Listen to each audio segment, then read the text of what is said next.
नमस्कार दोस्तों, स्वागत है आपका वीके ट्रिक्स क्लासेज में। आज हम पढ़ेंगे श्रीमद् भगवत गीता, वो भी हस्तलिखित नोट्स के माध्यम से संपूर्ण सार। ये जो घुटनों के बल बैठे हुए हैं ये हैं अर्जुन, और जो सामने है वह हैं श्री कृष्ण, जो कि अर्जुन को उपदेश दे रहे हैं और सत्य का मार्ग बता रहे हैं।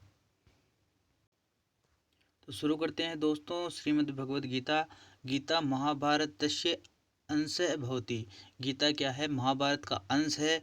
भगवद गीता कति अध्याय, अगर पूछा जाए कि भगवद गीता में कितने अध्याय हैं तो भगवद गीता में 18 अध्याय हैं। तो ध्यान देने की योग्य बात यह है कि 18 ही अध्याय है, 18 दिन ही युद्ध चला और 18 पर्व महाभारत में है। इस प्रकार 18 का संयोग भगवद गीता में कुछ ज़्यादा ही है। छठा सर्ग है वो है भीष्म पर्व। भीष्म पर्व छठे नंबर का पर्व है और इसमें भगवत गीता का जो है उपदेश दिया गया है। भगवान कृष्ण के मुख द्वारा अर्जुन को जो उपदेश दिया वही ही भगवत गीता है। श्रीमद् भगवत गीता से पदरत्नावली टीका केन प्रणीता। तो श्रीमद् भगवत गीता से पदरत्नावली टीका विजय ध्वजेन प्रणीता। अगर पूछा जाए कि श्रीमद् भगवत से पदरत्नावली टीका किसने लिखी तो विजय ध्वजेन ने लिखी। श्रीमद् भगवत गीता या द्वितीय अध्याय नाम क्या है? श्रीमद् भगवत गीता का दूसरे अध्याय का नाम क्या है? तो दूसरे अध्याय का नाम है सांख्य योग। दूसरे अध्याय का नाम क्या है दोस्तों? सांख्य योग है। सांख्य योग ही द्वितीय अध्याय का नाम है। दूसरे अध्याय का नाम है सांख्य योग। अगर आत्मा का स्वरूप पूछे तो आत्मा का स्वरूप द्वितीय अध्याय में है। तृतीय अध्याय का नाम है कर्म योग। गीता के अनुसार स्ततगी मुनि उच्यते। प्रस्थानत्रयी कौन कौन से हैं? प्रस्थानत्रयी है भगवद गीता, ब्रह्मसूत्र, उपनिषद। प्रस्थानत्रयी का तात्पर्य होता है कि इन तीनों को पढ़ने मात्र से अपने स्वर्ग के द्वार खुल जाते हैं। जितने भी पाप कर्म किए हुए होते हैं उन पापों से निराकरण मिलती है, मुक्ति मिलती है।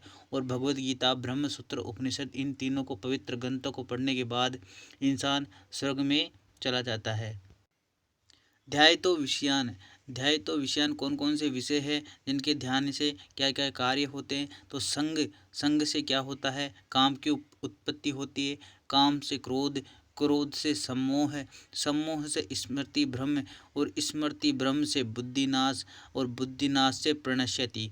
इस प्रकार हम देखेंगे संग, काम, क्रोध, सम्मोह, स्मृति भ्रम, बुद्धिनाश, प्रणश्यति। इनको क्रम से याद करेंगे और सभी को एक दूसरे से लिंक करते हुए संग से काम उत्पन्न होगा, काम से क्रोध होगा, क्रोध से सम्मोह होगा, और सम्मोह से स्मृति भ्रम होगी, फिर बुद्धिनाश से प्रणश्यति। इस प्रकार इन पूछा जा सकता है कि काम से क्या उत्पन्न होगा, तो काम से क्रोध उत्पन्न होगा।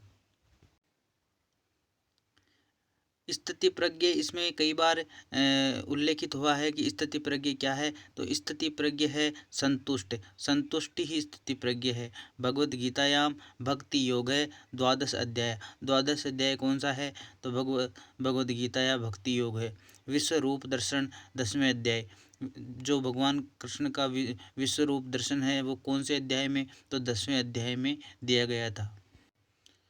सूक्तियाँ हैं स्ततधि मुनि उच्यते। जो भी सूक्तियों को तो रटना पड़ेगा, याद करना पड़ेगा।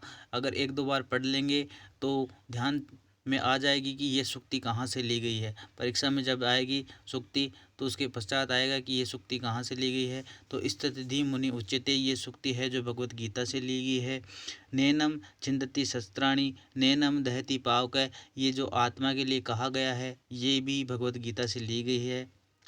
फिर है योग कर्मसु कौशलम। यह भी भगवत गीता से ली गई है। योग कर्मसु कौशलम के पश्चात है कर्म फल भोक्ता जीव। कर्म फल भोक्ता जीव ये भी जो है भगवत गीता से ली गई है। फिर है नास्तो विद्यते भाव ना भाव विद्यते सतः। दर्शनेन से संबंध है। ये जो है सांख्य दर्शन से लिया गया है।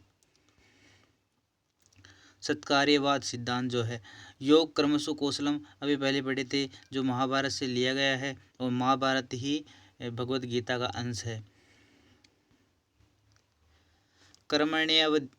कर्मण्येवाधिकारस्ते माँ फलेषु कदाचन, जो श्री कृष्ण द्वारा उद्धत है, जो कर्मण्येवाधिकारस्ते माँ फलेषु कदाचन, आप कर्म करो, फल देना ना देना जो मेरा काम है, आप कर्म करते रहो। ये जो उक्ति है जो श्री कृष्ण के मुख द्वारा अर्जुन को कही गई है। व्यावसायित्मिका बुद्धि समाधो न विधीयते, व्यवसायित्मिका बुद्धि समाधो न विधीयते, जो ये है भगवत गीता से ली गई है।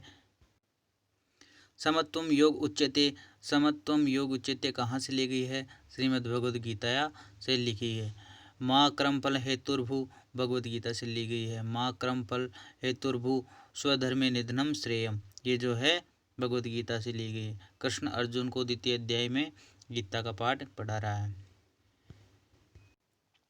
वेदानाम साम वेदो अस्मि, ये वेदानाम साम वेदो अस्मि, सभी वेदों में साम वेद को अत्यधिक महत्व दिया गया है श्री कृष्ण द्वारा। जातस्य ही ध्रुव मृत्यु, ये जो है भगवद गीता से लिया गया है। स अमृतत्वाय कल्पते, वह मोक्ष के योग्य होता है, जो है। अब पढ़ेंगे हम विशेषण। विशेषण जो है कृष्ण के विशेषण क्या क्या है? तो अरिसुदन, केशव, ऋषिकेश, अरिसुदन इत्यादि जो है कृष्ण के विशेषण है। उपनाम मान लो आप, विशेषण मान लो, एक ही बात है। अर्जुन को गुड़ाकेश, गुड़ाकेश में गुड़ा का धन ईश गुण संधि है। पूछा जा सकता है कि गुड़ाकेश में कौन सी संधि है? तो गुड़ा का धन ईश में गुण संधि है, जो कि तात्पर्य है निद्रा के ऊपर विजय प्राप्त करता है। निद्रा के ऊपर विजय प्राप्त करता है वो गुड़ाकेश। और धनंजय, धनंजय भी अर्जुन को ही कहा गया है।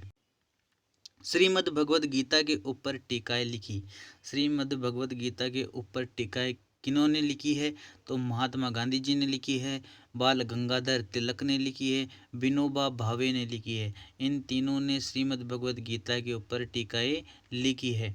गीता महाभारत तस्य कस्मात् अध्यायात् कम अध्याय यावद वर्तते, गीता महाभारत के किस अध्याय से किस अध्याय तक लिखी गई है? तो 25वें अध्याय से 42वें अध्याय के बीच में 18 अध्याय है जिनमें गीता लिखी गई है। भगवद गीता में 700 श्लोक है, ध्यान रखिए दोस्तों, भगवद गीता में 700 श्लोक है। महाभारत में 1,00,000 श्लोक है और द्वितीय अध्याय में जो है 72 श्लोक है। इस प्रकार पूछा जा सकता है कि भगवद गीता में कितने श्लोक है? तो 700 श्लोक है। महाभारत में कितने श्लोक है? तो 1,00,000 श्लोक है। और द्वितीय अध्याय में कितने श्लोक है? तो 72 श्लोक है। गीता के ऊपर लिखी गई गुणाकार्थ दीपिका टीका, गीता के ऊपर लिखी गई गुणाकार्थ दीपिका टीका मधुसूदन सरस्वत्या नामक लेखक द्वारा लिखी गई है। गुणाकार्थ दीपिका टीका जो है मधुसूदन सरस्वत्या नामक लेखक द्वारा लिखी गई है। भगवत गीता वक्ता कौन है? भगवत गीता के वक्ता कौन है? तो वक्ता संजय है। और श्री कृष्ण क्या है फिर? श्री कृष्ण उपदेशक है। पूछा जाए कि भगवत गीता के वक्ता, तो वक्ता सुनी सुनाई बात को कहने वाला वक्ता होता है, और उपदेशक वो होता है जिसके मुख से कोई चीज़ निकली हो, मुख से कोई बात निकली हो, वो उपदेशक है। और सुनी सुनाई बात को कहना या देखी हुई बात को कहना वह वक्ता है। तो श्रीमद् भगवत गीता के वक्ता है वह हैं संजय, और श्री कृष्ण है वह हैं उपदेशक। भगवत गीता संवादात्मक शैली में लिखी गई है। आपने देखा होगा उस चित्र में, तो भगवान कृष्ण जो है अर्जुन को संवादात्मक शैली में ही कुछ कह रहे थे। जब अर्जुन ने अपने ही बंधुओं के साथ युद्ध करने के लिए मना कर दिए, तो भगवान कृष्ण ने उन्हें उपदेश दिए और सत्य का मार्ग बताया, आत्मा की अनुभूति बताई और संसारिक ज्ञान की निर्देशना दी। इस प्रकार संजय जो है, संजय को दिव्य दृष्टि प्राप्त थी। संजय धृतराष्ट्र को वहाँ बैठे बैठे महलों में बैठे बैठे ही जो महाभारत का युद्ध था उसका वर्णन सुना रहे थे। जब श्री कृष्ण को अर्जुन ने अपनी आप बीती बताई, अर्जुन जब कमज़ोर पड़ गए थे, अपने दादा और गुरुजनों से युद्ध नहीं लड़ना चाह रहे थे, तो श्री कृष्ण ने उन्होंने युद्ध क्षेत्र से बहुत दूर ले जाकर समझाया। इस बात का ज्ञान संजय को था और संजय ने धृतराष्ट्र को भी बताया कि किस प्रकार जो है अर्जुन कमज़ोर पड़े हुए हैं। धृतराष्ट्र अत्यधिक खुश हो रहे थे। वह सोच रहे थे कि अर्जुन की इस कमजोरी की वजह से पांडवों का नाश होगा और हमारी जो है जीत होगी। लेकिन वह उनकी कमी थी कि वह देख नहीं पाते थे, इसलिए वह महलों में थे और युद्ध के मैदान में किसी को बता नहीं सकते थे। जब वह संजय मुख द्वारा सारी बातें सुन रहे थे तो उनको लग रहा था कि कौरवों की निश्चित ही हार होगी। लेकिन कमी यह थी कि वह युद्ध में नहीं थे और बाकी जो योद्धाओं का मनोबल है उन्होंने नहीं बढ़ाया, इसलिए को पांडवों का भी मनोबल कमज़ोर नहीं पड़ा। क्योंकि जो अर्जुन है उनको कृष्ण ने बहुत दूर मैदान में ले जाकर ही समझाया था। मैदान में दूर ले जाकर समझाने के फ़ायदा ये हुआ कि जो है योद्धाओं में, बाकी योद्धाओं में जो है मनोबल कमज़ोर नहीं हो और अपनी युद्ध के प्रति भावना का में उल्लास और शौर्य का यशोगान बना रहे।